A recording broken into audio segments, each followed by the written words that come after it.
Bueno, gu beti kulturretxen biltzekea, egoten geha hasten behin, normalen, honekin behintzat, ostiraletan izaten da, ostiral goizetan, ordu betetxo bat.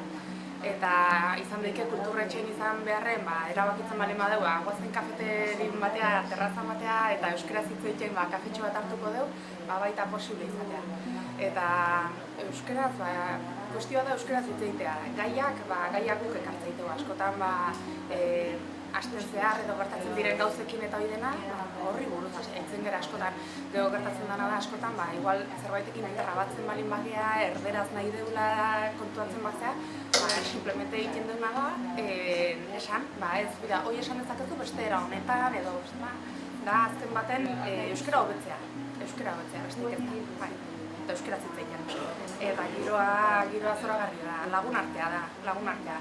Hasieran aurreneko egunetan izan daike pixkat ezautzen zuaz eta bata beste, baina gero ondoren etxeko bezala, laguntxok, bai. Baina hasieran zen esaminak prestatzeko, bai. Baina gero esamina falta zen, gainditu nuen, eta esaminaren beharra ez neukan, baina ondo sentitu nintzen, eta gustora, eta hasi zen. Jarraitzen, bai, ostiralero etortzen, bai. Eta zure kasun Pilar, ni egon naiz urte batzuk euskara ikasten euskaltegitan eta aurten erabaki urte lasaiago hartzea.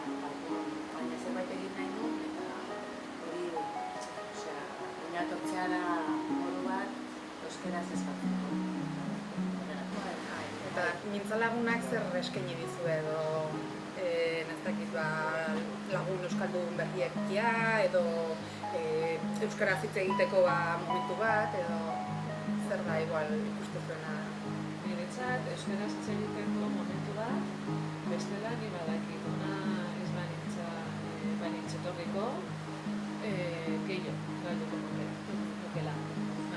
Eta gero, kontitzara, jendea bakoitzak ezberdina garela eta bakoitzak bere aportazioa, bere ekarpena egiten du eta batzuetan baliogarria dela. Ni hemen lasaiago dago.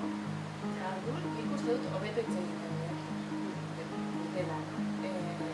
Etxean baina kalean adibidez, urduritasuna edo ez dakizu nola ondo esaten eta urduriago zaude. Eta hemen, denak ikasten ari gara, eta gero, nik hemen ni ez naiz emengoa, eta hemen badaude batzuk nagoa direla betidanik, eta ikasi dut gauzak Donostiatik, adibidez, edo Euskal Herritik.